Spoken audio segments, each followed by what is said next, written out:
Since it's a Friday, it's another episode of Brunch Break. Yon.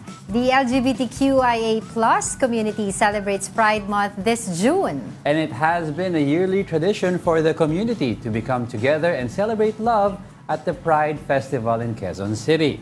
Now, what should we expect in this year's edition of Pride Festival? Let's discuss this with one of the Pride PHS founder, Rhadem Musawah. Rhadem.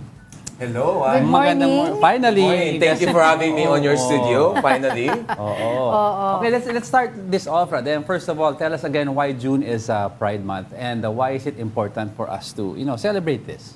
Well, I would like to start with we celebrate Pride Month to really highlight, Pride Month started as a protest during the Stonewall riot. And here in the Philippines, we have series of efforts in marching for the rights of the gender marginalized group, which is the LGBT community. It started in 1992 with the lesbian community fighting for the lesbian rights. In 1994, we have the parade organized by Pro-Gay and Metropolitan Community Church. But the first Pride March where a lot of LGBT QIA+ organization came in to really rally and push for legislation is actually on 1996. So yun yung history natin dito here in the Philippines. For now, the social equality bill is still pending in the Philippine Congress for 24 years now. Tagal na pala, no? Natagal na. And it's a very long overdue and we're still fighting for it. So, why June? Actually, you can celebrate Pride March any month in the year. But of course, naging June siya is because a lot of Pride marches all over the world are June always in June. So, kumbaga yung June is just parang yung pinaka-festival niya. Yung Pinaka-festival, highlight, symbolic coinciding lang, with parang, other countries. unity coinciding with other countries. Okay. However, we have a lot of LGBT organizations all over the Philippines where they celebrate their Pride parade and Pride event on November, December, August, and some of them, I think, in April. So it really depends. But of course, you celebrate love every day. Of course. I agree with that. Hindi pwede June lang. So yes. I agree with that. True. Pero yun nga, syempre, let's talk about yung Pride celebration here sa Philippines. Yes. No? Isa ka nga sa founder ng itong mga nagaganap na ito na event, Pride PH. So, ano bang pinagkaiba nito compared dun sa last year na celebration? And every year ba, iba-iba yung theme? Tell us more about it. Yes, from last year's celebration where we are so grateful about because it was a landmark celebration. We were able to gather and to have attendees, like 110,000 attendees from last year. And we hope to top it up this year to have more attendees to come together. And luckily, with the supportive mayor of Quezon City, Mayor Joy Belmonte, we were able to put one location in Quezon City for the Pride event. So one in Quezon Memorial Circle and one is in Matalino, Kalayaan.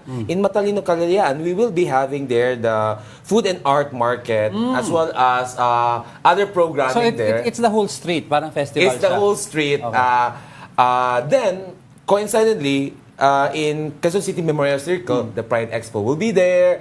And also the Pride Night, which is a lot of people are very excited about because we have a long list of celebrities and artists who will be performing for the Pride Night. And one of them is Glock9, Alex Diaz, Vice Ganda, Ben and Ben, and we have Beanie, which a lot of people are so excited to really watch.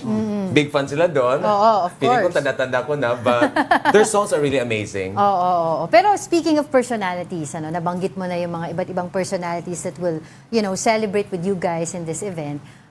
Kasi may issue, 'di ba? And we want to address this about KaladKaren. Ano ba nangyari?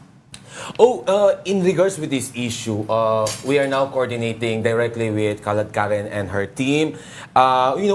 With Pride PH, we value the time and effort of our guest performers, artists, and celebrities who are in solidarity with us in fighting for equality here in the Philippines. However, there are certain miscommunications on the programming and the changes in time because of the safety protocol that needs to be in place.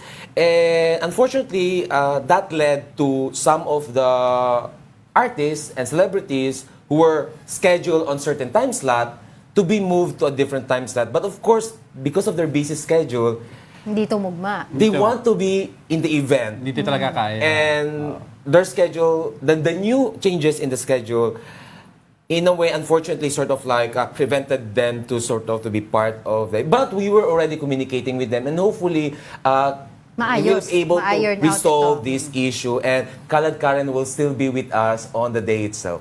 Of course. Siyempre, yan ang mga inaantay din ng ibang mga fans niya. I know. Tsaka Yes. may nagtatanong, of course, aside from yung mga celebrities natin na expected doon, no, do you have any political figures that might grace the event that may show maybe kung anong kind of traction we are looking forward to sa atin Soji Bill? Oo.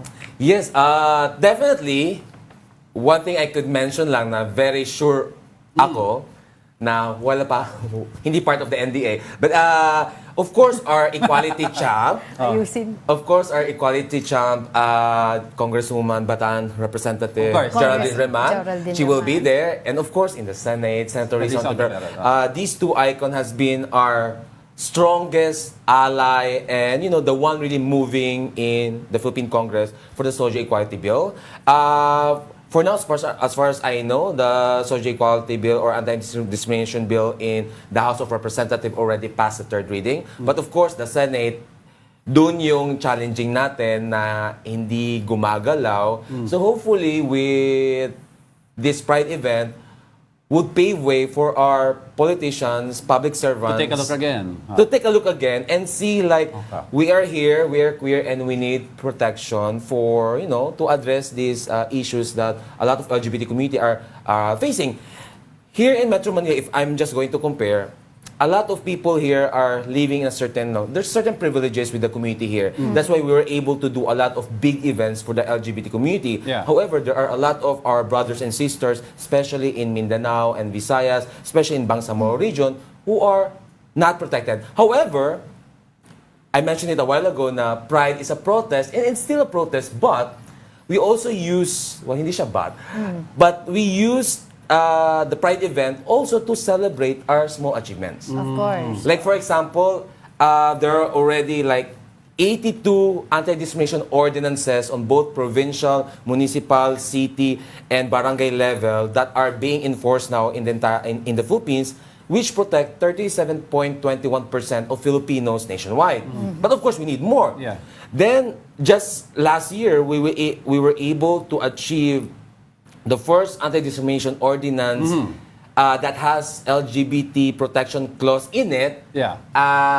In a municipality in Panglimasugala municipality, which is under the Bangsamoro Autonomous Region of Masin Mindanao. So it's the first one, and we have a lot of LGBT activists now moving on and leading the movement for climate change, rights for course. women, children, indigenous people. You see, when you empower certain community, this community would move forward to protect other vulnerable, marginalized community as well. So that's one of the importance of really pushing for equality for all. Yeah. Sige, okay. So, may nagtatanong din kung welcome din ba yung ibang mga hindi members ng community doon sa inyong event? Yeah, of course. Actually, Siyempre gusto makikain ng mga ibang tao. Makiparty na rin. there will be a lot of selections of food doon na magtitinda as well, and especially we also support LGBT-owned businesses that they will be there as well.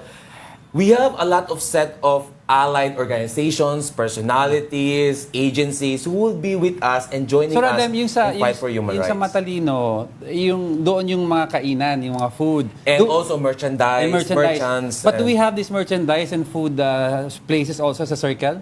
Actually, meron din. Meron din. But of course, naka-center yung food and art sa Matalino Maginawa. Okay, For us also to pay way to attend and also host and accommodate a lot of attendees for the Pride event. Kasi due to safety measures, we're expecting kasi more attendees this year. Hopefully, we will be able How many to beat did you have last year? 110,000.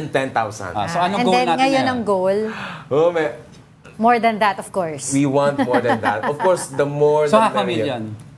Hopefully, Hopefully, why not? diba? They reach for the star. Actually, malay in mo. Thailand, they just had their Pride event. They were able to gather 205,000 attendees. O dapat lampasan natin yun. Last year, we were the biggest Pride attendees in Southeast Asia for 110. Oh, diba? So now Thailand sort of like already Dinoble. So hopefully us will be able, I mean, it's a healthy competition. Yes, and yes. the goal is really to push forward the agenda for equality here in the Philippines. I'd like to touch on that. No, do you expect some delegates from other countries to come in to join the Pride event? Yes, actually we have a lot of diplomatic agencies and even UN agencies who will be joining us this coming June 22, and they will be giving speeches as well. These are also the embassies that has been supporting the movement, the marginalized community on the ground, not just in Luzon but also Visayas and Mindanao.